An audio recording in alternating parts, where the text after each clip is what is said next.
somebody has probably said the phrase, next year we'll just try harder. Because A-level results came out 5 days ago. And for some students, they got the grade that they wanted and they've been accepted into their university of choice, onto the program that they wanted to study: medicine, dentistry, veterinary science, engineering, financial applications. Life is good. On the other hand, there's those students that didn't get the grade that they wanted at the end of the course, at the end of year 13. And now maybe they're considering doing a reset, taking a gap year.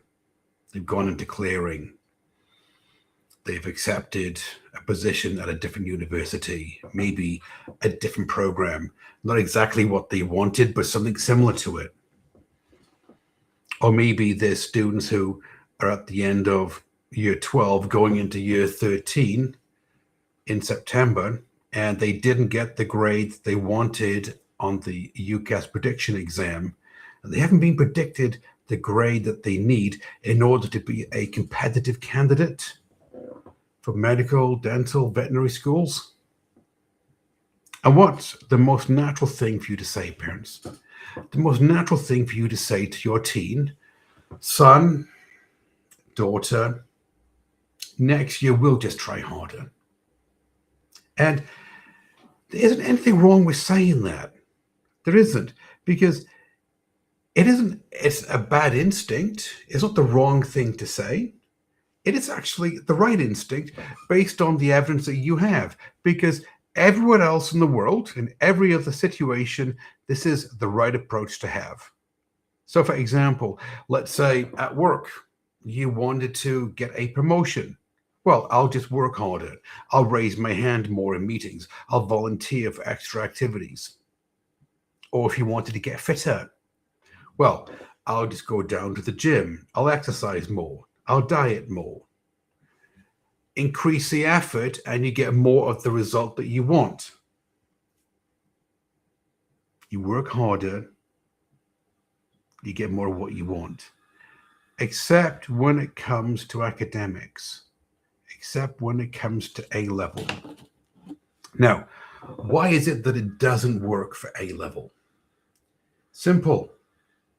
It isn't the fact that your teen isn't putting in the time, effort, and attention.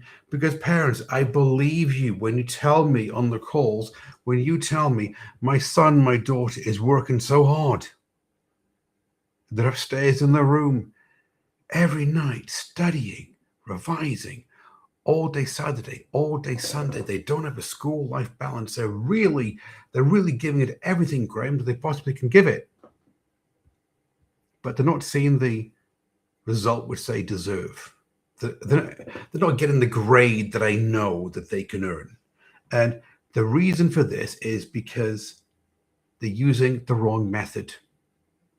And so more of the wrong method is not going to get you the result that you want. It's just going to get you the same result that you have, but faster. Because effort without clarity, it isn't improvement, it's repetition. And this is what you don't need at A-level. For example, this is an example of the wrong method. And I'm guilty of this one myself, parents. The crash diet. Yes, how many people have done the crash diet? You know how it is? 6 weeks before you're going on that dream holiday with your partner, you go into the warm beaches. You have this vision of you and your partner walking down the beach, feeling the warmth of the sun on your back, the sand beneath your feet. And you got to wait to get there. It's a well-earned rest that you deserve, that you need. Right. The problem is, though, is that crash diets never work. When I've seen them, I've seen the advertisement for crash diets. And it really was, you saw this couple, the before couple, shots of the couple, and you saw the aftershots of the couple, and they were on this lovely beach, white sands, the blue waters, and they're strolling down the beach hand in hand. And the caption was something to the effect of, "Get the beach body you deserve in only 6 weeks," with the name of the diet below it. Now, parents, you and I both know in our heart of hearts, and I'm guilty of it as well, going on a crash diet is not the way to do it. You're not going to get the result that you want on the crash diet and be able to sustain it. So it wasn't the fact that people don't put effort into these crash diets. The issue is that the crash diet works in 6 weeks, and 6 weeks is not long enough to get the change that you need. It's not long enough for the job to be completed. So it's like saying to your teen, next year, son, daughter, we'll just try harder. It's like putting them on a crash diet for a grade. It never works. Now, why is it the wrong method? Well, it's the wrong method, parents, because of this reason. They've moved from GCSE to A level. And at GCSE, they had a really specific way of studying, of organizing, studying, and revising for GCSE. I call this the GCSE habit method. The teacher told them what pages to read in the textbook, when the homework was due, when the test was coming up, revised the day before the test with them in class. They did extra worksheets just to recap what they learned. The teacher told them to practice past paper questions. And if you did enough past papers every week, well, then you would do very well on the test. And it worked for GCSE. It was the correct method to use for GCSE because GCSE it's a content test. The exam is all content-based. Do you know the information? Can you repeat the information back on the test, on the exam, in the exam hall? The problem is with A level is an application test.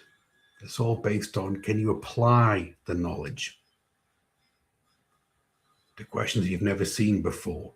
And so the GCSE method, what I call the GCSE memorization trap, yes, that worked for GCSE. It doesn't work for A level because A level requires a different method. It requires the A level system. And students that use the same method that they use at GCSE, they slowly begin to fail as the year progresses. So they start off well with everybody else, and then they start getting further and further behind on the understanding of concepts. The grade begins to drop lower and lower and lower, and the information is getting more complex. The application questions are coming in, and their motivation, they just burn out. Now, it's not that these students who are not performing well in A-level biology, chemistry, physics, maths, it's not that they're lazy, because they're not lazy. I know. I talk to parents. They put in the time, effort, and attention. They really give it the university try. The problem is that they're running GCSE habits on an A-level course. And so it's never going to work for them. For example, since we're talking about A-level results, a student gets a B. Let's say they get a B at the end of year 12 or a B at the end of year 13. If you look at the two papers, just the letter grade themselves, you go, well, okay, this student is a B and this student is a B. Job done. Is it? Because if you look at the paper, you may find that the first student, they have gaps in their organic chemistry. And this is the reason why their grade dropped down to a B. On the other hand, the second student, they may know the content inside and out, forwards and backwards. The problem with them is that they ran out of time on the test. It's a timing issue. Same grade, different problem. And a different problem requires a different solution. Because both students can try harder next year.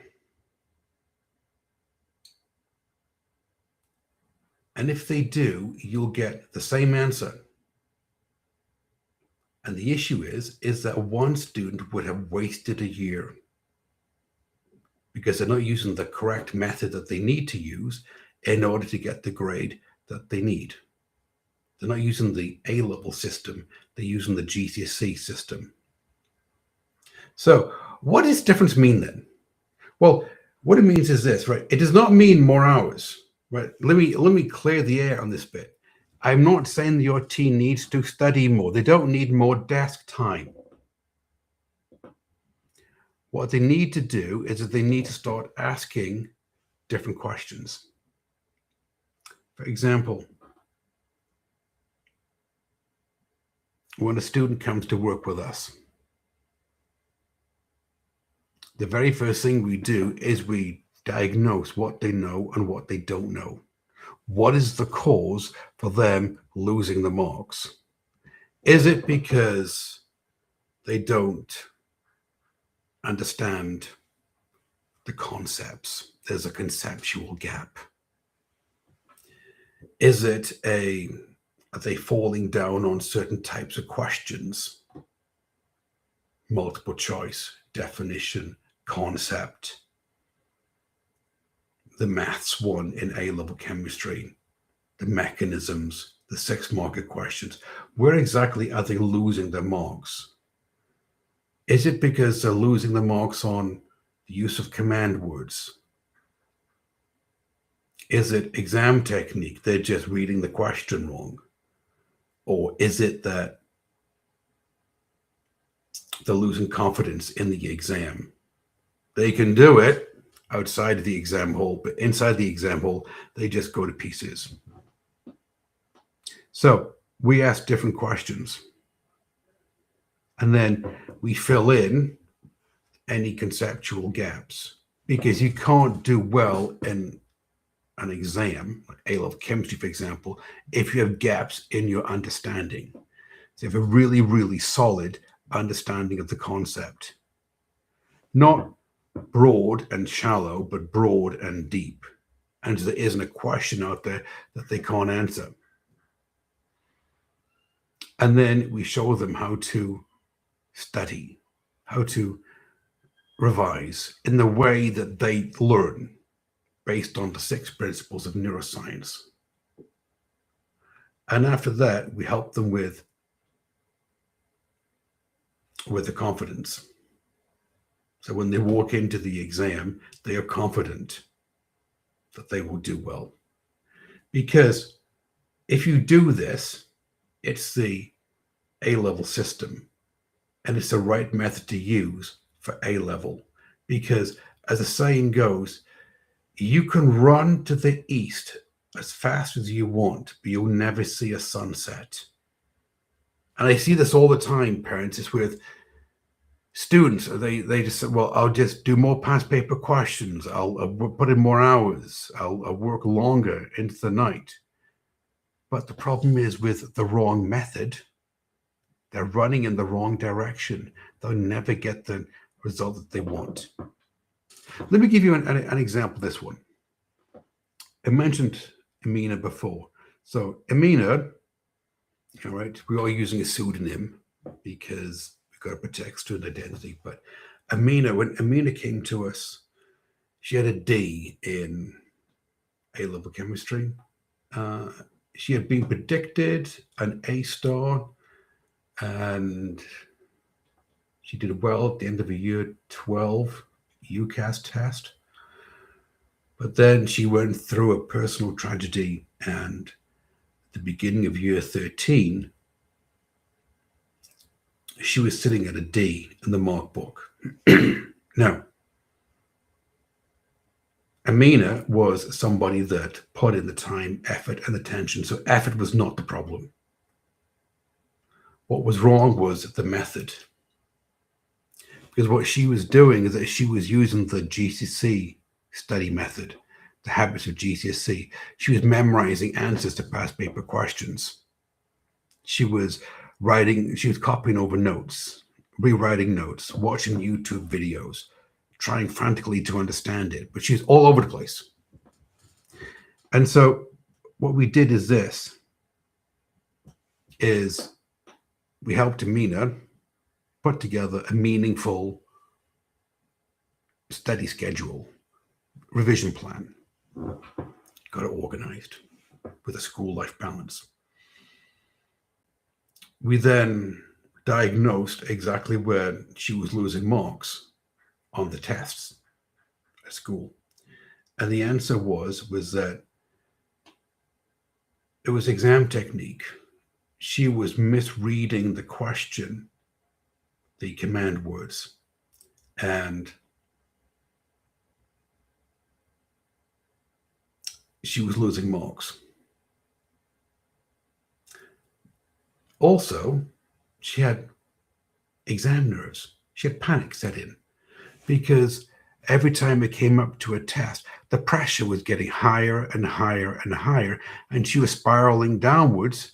And so, of course, now it became a self-fulfilling prophecy because she's like, well, I can't do A-level chemistry. I'm not very good at it. Look at the test. I got a D in it. Well, what I got to do is I got to put in more hours, memorize more past paper questions, highlight everything, copy over my notes, look at YouTube videos, running in the wrong direction, looking for a sunset. So things were getting worse for her. And so after we explained to her what the test grade really was, it wasn't part of her identity, it was just a test grade. And we fixed the conceptual errors and we fixed her exam technique. She started to believe in herself. Because she started to believe in herself, the grade went up slowly. It wasn't a 6-week crash diet, parents. The grade went up. And at the end of year 13, she emailed me and she said, I just wanted to let you know that I got into my university of choice. Now, she wants to be a dentist. She is studying to be a dentist. She is in one of the top 5 dental programs in the UK. Because she believed in herself. Because somebody slowed down and gave her the right method, the A-level system that allowed her to get the grade that she wanted. And she was willing to replace the GCSE memorization habits. Amina's ability never changed. It wasn't all of a sudden she was smarter. No, her ability never changed, but the direction of the effort did. She was looking for a sunset and she was running west. She's in the direction of a setting sun. And this is the reason why she achieved it. Now, parents,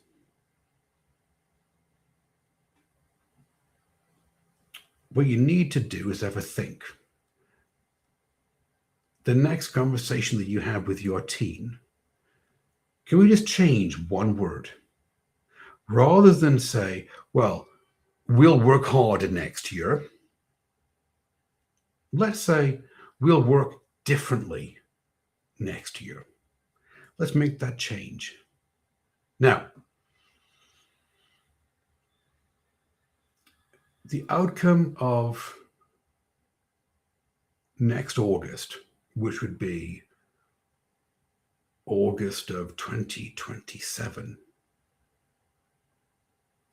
it's not decided in June of next year. It's decided now. It's decided in the next 6 weeks. Now, The reason I say that is because you may agree with me and you may say, well, Graham, absolutely. I totally agree. My team was using the wrong method. This is the reason why they didn't get the grade that they deserved, is that they were using the wrong method. And everybody thought if you work harder, well, then you'll get the grade that you want. Well, if you want to talk to us about that, have a conversation with us. You're more than welcome to have a conversation with us. And there's a link in the description below the video on YouTube and below the video on Facebook. And you can fill out the link, parents, and you can have a conversation with a member of my team. And we'll have a conversation with you.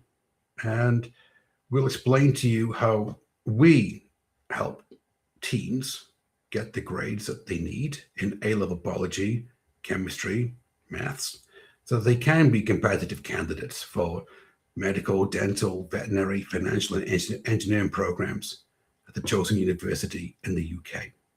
So if you want, click on the link in the description, fill out the form, and a member of my team will have a short conversation with you, a quick 15, 20-minute call. Now, it's an on-sales call. So what this means is that you can ask questions about our courses and how we help teams achieve those grades that they need.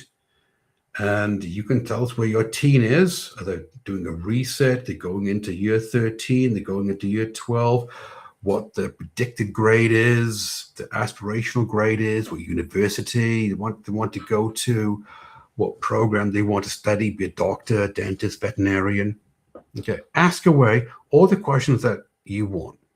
I will ask questions of you as well, because we need to make sure that our course is a good fit for your team. This is why you're asking the questions.